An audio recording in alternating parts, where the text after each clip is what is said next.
nos hagamos tontos ni nos quieran sorprender.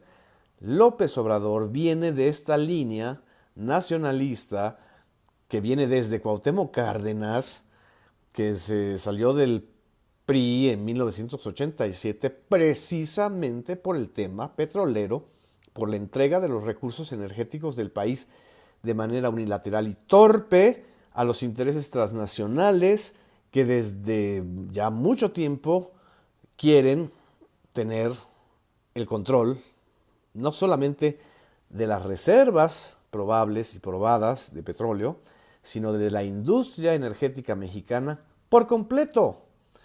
No nos hagamos pendejos, es un asunto geopolítico y Peña Nieto acabó por entregarles lo último que quedaba.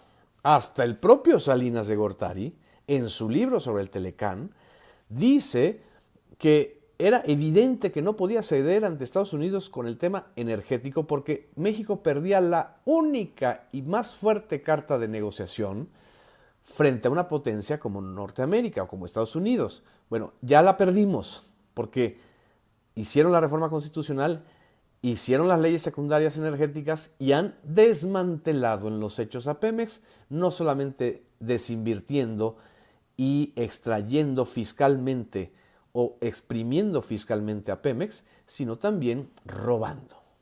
Lo más grave en Pemex en este sexenio ha sido la corrupción institucionalizada, desde Emilio Lozoya, el exdirector general de Pemex, para abajo. Ya hice el caso de Brecht.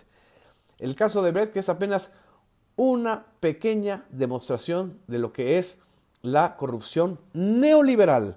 No nos vengan a decir que hay que privatizar porque en la privatización se elimina la corrupción. La corrupción más fuerte en este sexenio en materia energética fue por la privatización, por los contratos y los sobornos para favorecer esos contratos con privados que encabezó el señor Emilio Lozoya. Entonces, ¿de qué se extrañan? De que López Obrador tenga esa posición. Pues por eso López Obrador está en una preferencia electoral por encima del PAN y del PRI y del PRD que votaron a favor de la reforma energética. Bueno, no todos los del PRD. Pero no nos extrañemos que López Obrador esté planteando también revertir la reforma educativa.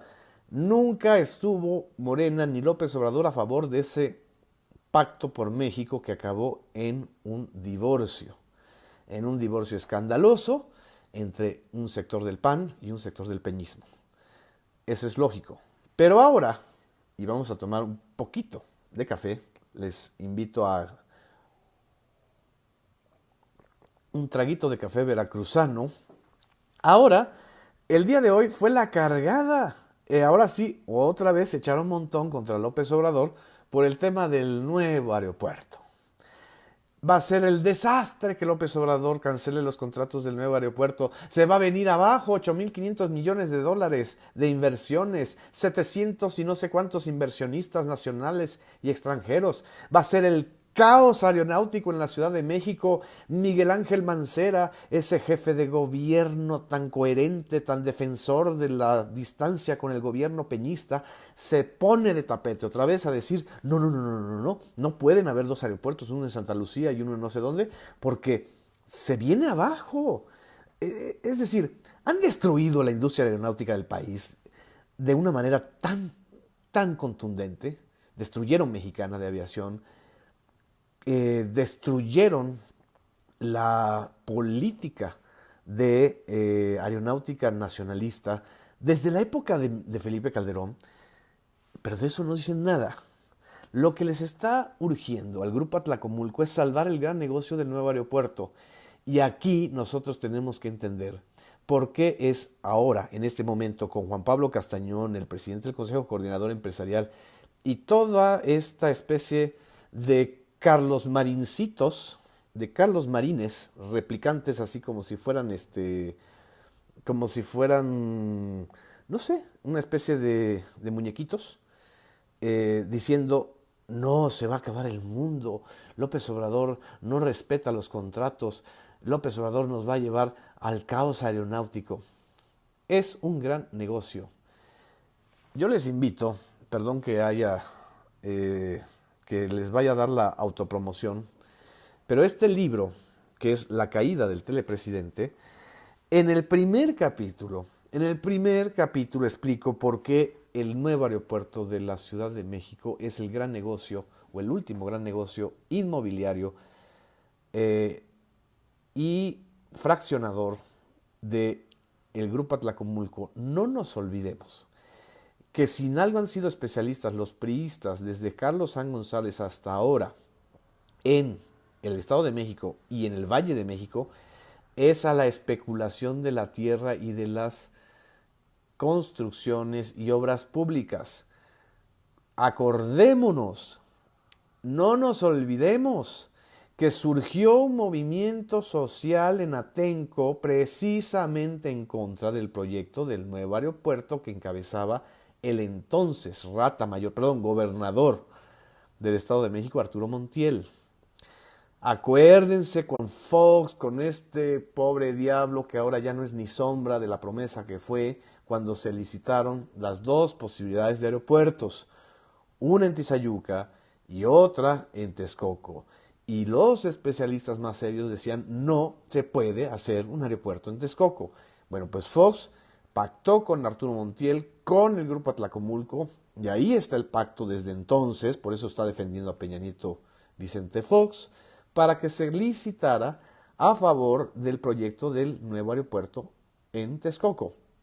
El lago de Texcoco, la zona lacustre de Texcoco, una zona que además con la nueva tecnología se podría garantizar un buen aeropuerto, pero el costo de hacerlo es elevadísimo. Por eso se están hablando de más de 240,000 millones de pesos en inversiones del nuevo aeropuerto en Texcoco. Si se hiciera en otra, y si se hubiera hecho en otra parte, costaría mucho menos. Estamos de acuerdo en que la zona del Valle de México necesita un aeropuerto de clase mundial, que sea rentable. Pero, a ver, no nos hagamos guajes. Se trata del negocio del Grupo Atlacomulco. Se trata de este negocio que viene desde Arturo Montiel y ahora lo consolidó Enrique Peña Nieto cuando en septiembre de 2014, en vísperas de la desaparición de los 43 estudiantes de Ayotzinapa en la tragedia de Iguala y del escándalo de la Casa Blanca, él anuncia, como si fuera Napoleón, en la gran obra del aeropuerto mexicano, esa especie de escarabajo, ¿se acuerdan del escarabajo?